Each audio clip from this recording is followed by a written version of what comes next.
तो famous line आपने ज़रूर सुनी होगी, उतना खाओ जितना पचा सको।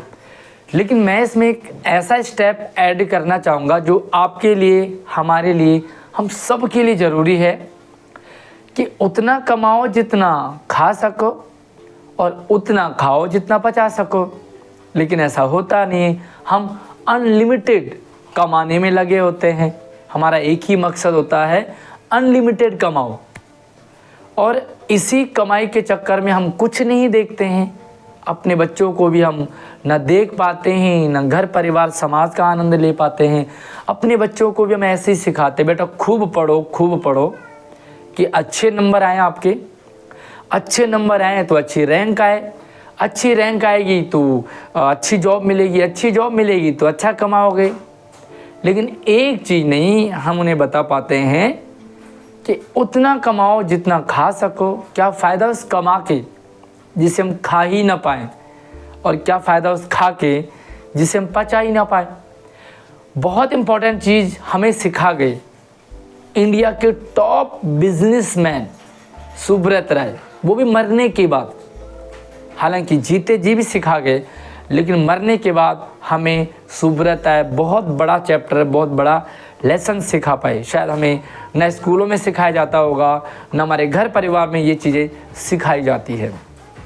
आमतौर पे हम शादी पार्टियों में भी जाते हैं तो क्या करते हैं, हम जितना हमें देना होता है उससे डबल ट्रिपल 4 गुना 5 गुना हम भर लेते हैं, खा लेते हैं। तो क्या फ़ायदा उस खा के जिसे हम पचा ही ना पाए, उसके बाद फिर उल्टी हुई, पेट दर्द और तबीयत खराब, और फिर डॉक्टर को 2 गुना 4 गुना। कुछ ऐसा ही हाल हमारे घर परिवारों में भी तो होता है। हम लोग सिर्फ कमाने में लगे होते हैं, मतलब खूब सारा कमाओ। उसके बाद हम वही चीज़ हम बच्चों को भी सिखाते हैं कि बेटा खूब पढ़ो और अच्छा कमाओ और अच्छा मिलेगा आपको। लेकिन वो चीज़ नहीं सिखा पाते हैं जो हमें सुब्रत राय मरने के बाद सिखा गए। और ऐसी मौत का क्या, जब सारे लोग हमें कहें कि अच्छा हुआ निकल गया। इतना पैसा कमाया सुब्रत राय ने, अपार संपत्ति, टॉप रैंक में आते थे बिजनेसमैन। इतना पैसा, सहारा इंडिया के जो फाउंडर हैं, ऐसे उनके पास इतने सारे हजारों की संख्या में तो उनके पास कर्मचारी काम करते थे। गलत तरीके से लिया हुआ पैसा हमारे सर के रास्ते निकलेगा ही निकलेगा। सुब्रत राय ने भी अपार संपत्ति इकट्ठा करी। इकट्ठा करने के बाद क्या फ़ायदा, उसे खा ही नहीं पाए। और खाना तो छोड़ो, अक्सर लोगों से पूछो भाई इतना क्यों कमा रहे हो, भाई बच्चे सेटल हो जाएं, बच्चे पढ़ लिख जाएं, बस यही हमारी एक मनोकामना होती है। लेकिन सुब्रत राय से क्या कहें भाई, सारे बच्चे जो है 2 बच्चे थे वो विदेश में सेटल हो गए थे, अच्छा खासा सब कुछ बढ़िया। मतलब क्या करोगे करोड़ों की संपत्ति लेके कि अब खा ही नहीं पाए। और भाई साहब अंतिम समय में 2 बेटों के होते हुए जब चिता को अग्नि देने के लिए दोनों बेटे ही आना ना चाहे, आ ही ना पाए, फ़ायदा क्या है। एक्चुअली में आ ना पाए ये अलग मैटर है, और आना ही ना चाहे ये अलग मैटर है। तो कुछ ऐसा ही हाल सुब्रत राय के अंतिम समय में हुआ। उनके 2 बेटे जो कि उनकी अंतिम यात्रा में शामिल होने ही नहीं आए। वो बीवी जिसके साथ 7 फेरों के साथ तो जन्म निभाए, वो बीवी भी शामिल नहीं हो पाई। और फिर भाई पोते को बुलाया और पोते ने चिता को अग्नि दी। बेटों के होते हुए पोता चिता को अग्नि दे रहे हैं, तो भाई इससे बड़ी कुगति हम कह नहीं सकते। और पोते को भी शायद मजबूरी में आना पड़ा होगा, हो सकता है तो कोई ऐसी ही चलता फिरता जो उसे अग्नि दे दे। और भाई ऐसी स्थिति अगर आप गलत तरीके से पैसा कमाओगे ना, तो हो सकता है आपको अग्नि ना मिले। और अग्नि की बात तो ये भाई कुगति ऐसी हो गई, शायद लोग कह रहे कि सब लोगों की बद्दुआ लगी।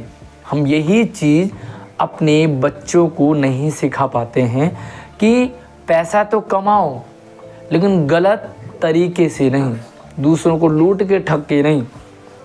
इतने लोगों का, गरीबों का पैसा जब आप खाओगे तो ये सर के रास्ते उतरेगा। अब बताओ वो इतना अपार पैसा जो है वो किस काम का है जो हमने लोगों का लूटा था। बेटे अपने आप सेट है, उनको ज़रूरत ही नहीं है इतने पैसों की। बीवी भी कह रही है कि भाई तू अपनी दुनिया लेके निकल, हम तो अपनी दुनिया में हैं। फ़ायदा क्या हुआ। अक्सर मम्मी पापा घर वाले भी यही कहते हैं बच्चों को कि भाई नंबर आने चाहिए, नंबर आने चाहिए, अच्छे नंबर आने चाहिए, 90 अबव, 95 अबव, 100 नंबर आने चाहिए। पड़ोसी के एक नंबर ज़्यादा आ गया ना तो भाई अपने घर में बच्चों की रेल बना देते मम्मी पापा, भाई उसके ज़्यादा कैसे आ गए, तेरे कम क्यों आए। किसी भी तरीके से टॉप रैंक लानी है, चाहे वो पढ़ के हो या फिर 3 इडियट में जो अपना वायरस था वो जो गलत पड़ गया है ना, चमत्कार को बलात्कार कर गया। तो भाई फ़ायदा क्या हुआ उस पढ़ने का, और फ़ायदा क्या हुआ ऐसे टॉप रैंक लाने का जो चीटिंग करके आए, जो दूसरों को ठग करके आए। सुब्रत रॉय जो कि शुरुआती दौर में जिन्होंने स्ट्रगल तो बहुत किया, स्कूटर से नमकीन बेचा करते थे और धीरे धीरे आगे बढ़े, फिर अपनी कंपनी और क्या मीडिया और क्या मार्केटिंग, क्या बिजनेस और मतलब कहाँ इन्होंने अपना पैसा इन्वेस्ट नहीं किया और उसे अपार संपत्ति कमाई।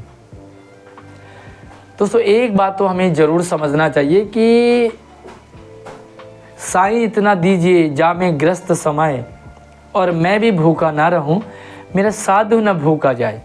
मतलब इतना हमें दो कि हम आराम से खा सकें, हफ्ते में एक का दिन हमारे घर में कुछ अच्छा पकवान बन पाए, मटर पनीर हमारे घर में बन पाए, इतना हमारे पास हो कि कोई बाहर से आ गया तो हमारे घर में आ सकता है, बैठ सकता है, खा पी सकता है और आराम से रह सकता है।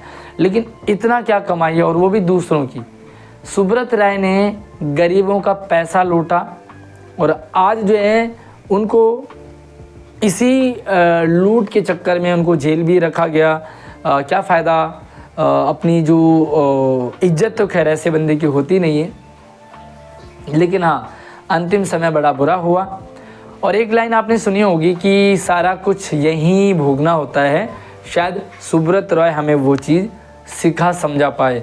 बाकी आपको क्या लगता है सुब्रत रॉय के बारे में, कितना आप जानते थे, कितना और जानना चाहते हैं, और क्या आपकी फीलिंग है, थिंकिंग है सुब्रत रॉय के बारे में, कमेंट सेक्शन में ज़रूर बताइए। लेकिन मैं आपसे एक ही रिक्वेस्ट करना चाहूँगा कि आप कमाओ खूब सारा पैसा, अच्छे नंबर अपने बच्चों को लाने के लिए प्रेरित करें, लेकिन गलत तरीके से नहीं। ना ही वो पैसा गलत तरीके से कमाएं खुद, और ना ही अपने बच्चों को कमाने का मोटिवेशन प्रेरणा दें।